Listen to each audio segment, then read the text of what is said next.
Most people who know the name Memphis Belle know it as the first American bomber crew to complete a full tour of duty over Europe and make it home alive. That's the version that made it into a 1944 propaganda documentary, a 1990 Hollywood film, and decades of popular memory, repeated so often and so consistently that it has effectively become the accepted version of events. It's also not quite true. This is the real story of the Memphis Belle, a B-17 flying fortress that really did survive 25 combat missions against some of the worst odds any American aircrew faced in the entire war. Filmed in real combat by an Academy Award-winning director who nearly lost one of his own cameramen doing it, and whose actual record is, in some ways, even more interesting than the legend that grew up around it. By late 1942, the 8th Air Force had settled on 25 combat missions as the length of a complete tour for a heavy bomber crew flying out of England, the number of missions a man had to survive before he could go home and stop flying into German airspace altogether. It sounded, on paper, like a finite, achievable goal, a light at the end of a clearly numbered tunnel. In practice, for crews flying in 1942 and early 1943, before long-range fighter escort existed to protect bombers deep into German airspace for the full length of a mission, the loss rate on any given raid could run high enough that completing 25 of them alive was a genuine long shot rather than a reasonable expectation. Bombers flew in tight defensive box formations specifically because so many of them were going to be attacked by German fighters and flak on any deep penetration raid. And a crew that made it through even a handful of missions without a serious wound or a fatal hit had already beaten odds that killed or maimed a significant share of the men who started their tours alongside them on the very same day. The Memphis Belle was a B-17F assigned to the 324th Bomb Squadron of the 91st Bomb Group, based at RAF Basingbourn in Cambridgeshire, flying combat missions against targets across occupied France, Belgium, and Germany between November 1942 and May 1943. Her pilot, Captain Robert Morgan, named the aircraft after his girlfriend back home, Margaret Polk of Memphis, Tennessee, and the nose art that went with the name, a pin-up illustration adapted from a well-known magazine artist's work, a style of nose art that had become almost a signature of American bomber crews by this stage of the war, became one of the most recognizable pieces of aircraft art of the entire war. Over the following 6 months, Morgan and his crew flew mission after mission against exactly the kind of heavily defended targets the 8th Air Force considered its highest priorities. Submarine pens at Lorient and Saint-Nazaire on the French coast, protected by concrete bunkers thick enough to shrug off almost anything an American bomb could deliver, the naval base at Wilhelmshaven, industrial targets around Bremen, Kiel, and Antwerp. On February 16, 1943, the Belle took severe battle damage that put her in for repairs, a close call that could easily have ended the story here, months before the aircraft ever became famous for anything at all. It was around this stretch of the tour that the aircraft's fame actually began, and it started almost by accident. Major William Wyler, already one of Hollywood's most respected directors, having won the Academy Award for Best Director for Mrs. Miniver the previous year, and already a recognizable name in an industry the Army Air Forces hoped could translate real combat into something the American public would actually watch, had been commissioned by the Army Air Forces to document a bomber crew completing a full combat tour, intending to show the American public exactly what the air war over Europe actually looked like without the sanitized distance of a studio recreation. Wyler's original subject wasn't Morgan's crew at all. He had been following Captain Oscar O'Neill and his B-17, nicknamed Invasion Second, of the 401st Bomb Squadron, investing weeks of preparation and access into a crew he expected to follow all the way to the end of their own 25-mission tour, until O'Neill's aircraft and 5 others from the same squadron were shot down in a single mission over Bremen on April 17, 1943. at that point, the costliest single raid the 8th Air Force had flown in the entire war. With his original subject gone in a single afternoon, along with weeks of planning built around following that specific crew to its finish, Wyler and the Army Air Forces turned to Morgan's crew instead, close to finishing their own tour to complete the film on a considerably compressed timeline. Filming combat missions for real, rather than staging them on a studio backlot, meant Wyler's cameramen were flying the same dangerous raids as the crews they were documenting, with cameras mounted in the nose, tail, waist, and radio hatch positions of the bombers, recording whatever unfolded in front of them, with no ability to reshoot a shot the war itself had already decided wouldn't go as planned. The first mission actually filmed for the documentary wasn't even aboard the Memphis Belle herself. She was still being repaired from her February damage, but aboard a different B-17 named Jersey Bounce on a raid to Wilhelmshaven that saw heavy German fighter opposition and cost the 91st Bomb Group 2 more aircraft that same day. Wyler and his team went on to film at least half a dozen more combat missions across multiple aircraft over the following weeks, adapting their plan mission by mission as availability, weather, and combat losses reshuffled which crews and planes were actually flying on any given day. The cost of that footage was real, not simply a dramatic backdrop for a wartime propaganda reel. One of Wyler's cameramen, Lieutenant Harold Tannenbaum, a First World War veteran who had come back into uniform specifically to film this project, was killed in action on April 16, 1943, when the bomber he was riding in to capture footage was shot down over France, a death that happened one day before the mission that also cost Wyler his original subject, O'Neill's crew, making that single week among the costliest of the entire filming project in every sense. On May 17, 1943, the Memphis Belle flew her 25th and final combat mission, completing the tour that Captain Morgan and the men who had flown with him across those 6 brutal months had been working toward since the previous November, each mission another entry in a tally that had, by this point, become the entire focus of their lives in England. It's worth pausing on a detail that most retellings of this story either skip past entirely or get slightly wrong, since it changes the shape of the story without actually diminishing what the crew achieved. The Memphis Belle was not, in fact, the first American heavy bomber crew to complete 25 missions over Europe.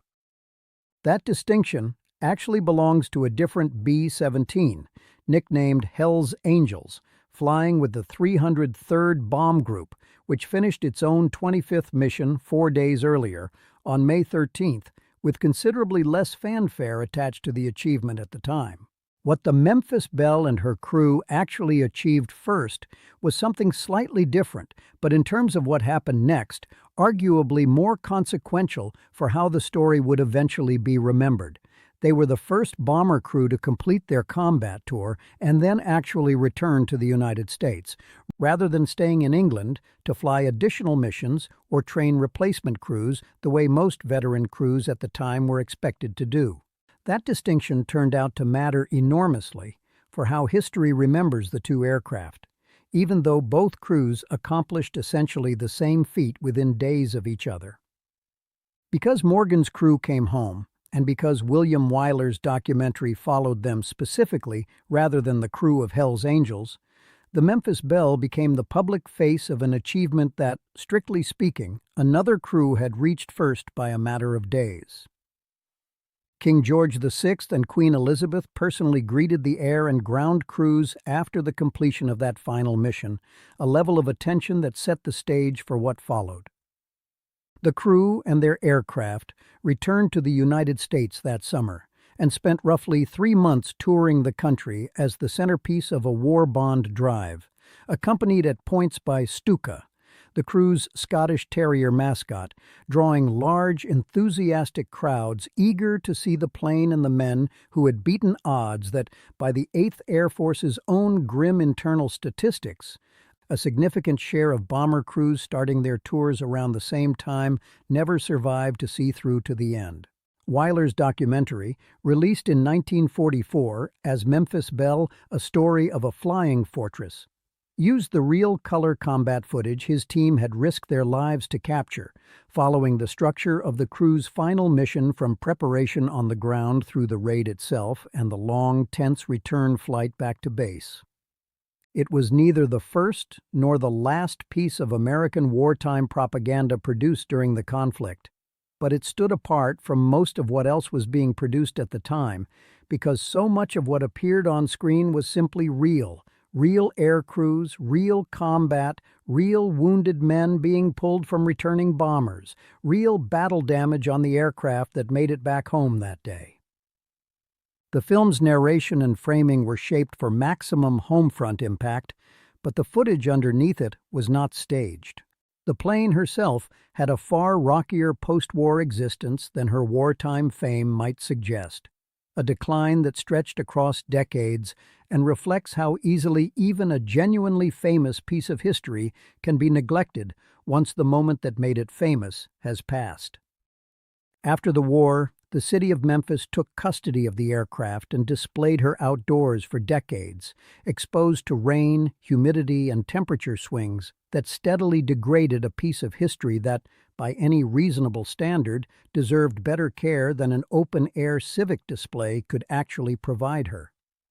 Paint faded, metal corroded, and the aircraft that had once carried a war-weary crew home through some of the most dangerous skies in Europe slowly deteriorated in a public park, visited by curious tourists who often had little sense of just how significant the airframe in front of them actually was. It wasn't until the U.S. Air Force formally reclaimed the aircraft and transported her to the National Museum of the United States Air Force in Dayton, Ohio, in 2005, that a serious, sustained restoration effort finally began, a project that would eventually run to tens of thousands of hours of skilled labor, painstakingly rebuilding and preserving original components wherever possible, rather than simply replacing them wholesale before the fully restored Memphis Belle went on permanent public display in 2018, 75 years after her final combat mission. She remains today the only surviving B-17F model that actually flew in combat, every other example of that specific early production variant having been lost in the war or scrapped afterward, making her restoration not just a tribute to one famous crew, but the preservation of an entire vanished category of American aircraft. Hollywood revisited the story in 1990 with a dramatized feature film, also titled Memphis Belle, produced in part by William Wyler's own daughter, Catherine, as a personal tribute to her father's wartime work decades after his death. It bore only a loose resemblance to what had actually happened on those missions. The crew's names were changed, dramatic incidents were invented or combined from other real crew's experiences entirely, and the film's own surviving radio operator, when asked directly by a group of students years later whether the events in the movie were true, gave an answer that captured the whole situation about as honestly as anyone could. No, he said, it hadn't all happened to the Memphis Belle specifically, but everything shown in the movie had genuinely happened to some B-17 crew flying during the war. The line between a specific true story and a broader, honest composite of what an entire generation of American bomber crews actually went through had, by 1990, become genuinely blurred in the public imagination. And to some meaningful extent, it still is today.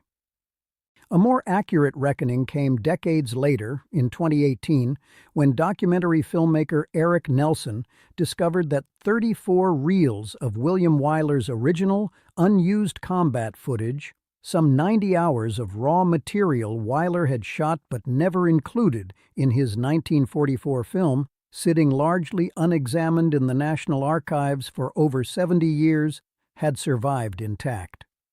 Nelson's team painstakingly restored the damaged, faded footage frame by frame and combined it with new interviews of surviving 8th Air Force veterans, most of them by then in their 90s, and among the last living witnesses to what those missions had actually been like, to produce a new documentary, The Cold Blue, offering a far fuller, less romanticized picture of what those missions had actually looked and sounded like than the wartime original had room or permission to show.